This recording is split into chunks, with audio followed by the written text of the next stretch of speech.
Hello everyone, কেমন আছো? আশা করি সবাই খুব ভালো আছো। আমিও বেশ ভালো আছি। চলে এলাম আরও একটা ভিডিওর সাথে। সবাইকে জানাই অনেক ভালোবাসা। আজকের ভিডিওটা হচ্ছে ভাইফোঁটার, কিন্তু এখানে না বোন ফোঁটা চলছে। কি ব্যাপার সেটাই ভাবছো তো? পুরো ভিডিও দেখো, তাহলেই কিন্তু বুঝতে পারবে।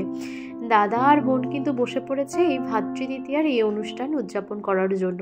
আশা করি তোমরা সকলেই করেছো, কিন্তু আমার একটা বড় আফসোস যে আমি আজ অবধি কখনো ভাইফোঁটা দিইনি। তবে আগের বছর দিয়েছিলাম, কিন্তু আমি আমার ভাইকে কখনোই ভাইফোঁটা দিতে পারিনি আর দিইও না।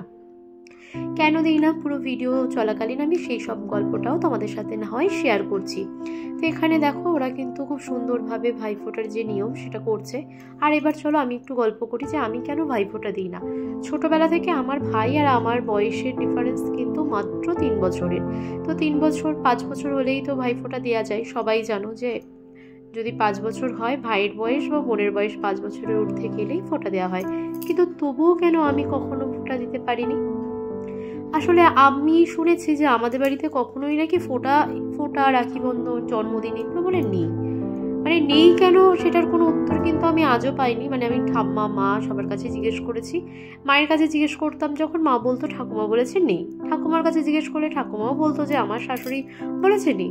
মানে এরকমভাবেই হয়তো হয়ে এসেছে যে নেই ব্যাপারটা। তো যেটা নেই সেটা আর জোর করে করার ইচ্ছেটাও থাকে না, যদি ভাইয়ের কিছু হয়ে যায় এই ভেবে আর কখনোই করা হয়নি। কিন্তু খুব আফসোস, যখন সবার বাড়িতে সবার ভাই বোনেরা এই দিনটা উদযাপন করতো, রাখির দিনটা উদযাপন করতো, আমার বেশ কষ্ট হতো। ভাইয়েরও হয়তো মনে মনে কষ্ট হতো, কিন্তু কখনো মুখ ফুটেও বলেনি আর আমি বুঝতেও পারিনি। কিন্তু আমার বেশ কষ্ট হতো। মাকে ছোটবেলায় প্রচুর বলতাম, মা কেন দিতে পারবো না, দিই না। মা বলতো না মোনা, এটা তো আমাদের নেই, তাই এটা না দেওয়াই ভালো। তো সেই থেকে আর ফোঁটা দেওয়া হয়নি। তো চলো, আগের বছর দিয়েছিলাম, মানে আমি যেই দোকানে কাজ করি সেই দাদাকেই ফোঁটা দিয়েছিলাম, দাদাও বলেছিল। তো এবছর আর দেয়া হয়নি। কি আর করা যাবে বলো, যেটা নেই সেটা নিয়ে আফসোস না করাই ভালো। আসলে পৃথিবীতে এসেছো, যতটুকু পাচ্ছ এটাই অনেক না।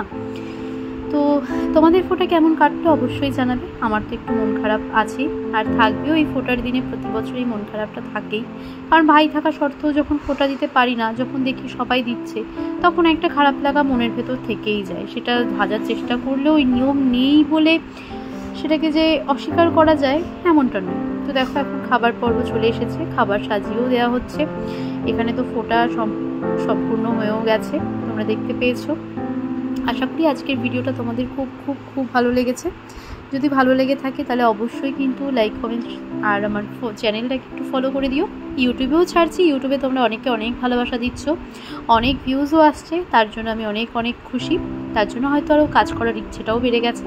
আজকে আমাদের খাবারে ছিল কিন্তু পুরোটাই ভেজ, তার জন্য কিন্তু ফোঁটার এখানে দিয়ে দিতে পেরেছি। আর যেহেতু আজকে বৃহস্পতিবার, নিরামিষ ছিল, তাই সবটাই নিরামিষই হয়ে গেছে। কী কী ছিল সেটা তো আর বলতে হবে না, তোমরা দেখেই বুঝেই গেছো। পোলাও, আলুর দম, ঘুগনি, লুচি, 5 রকমের ভাজা, এই সব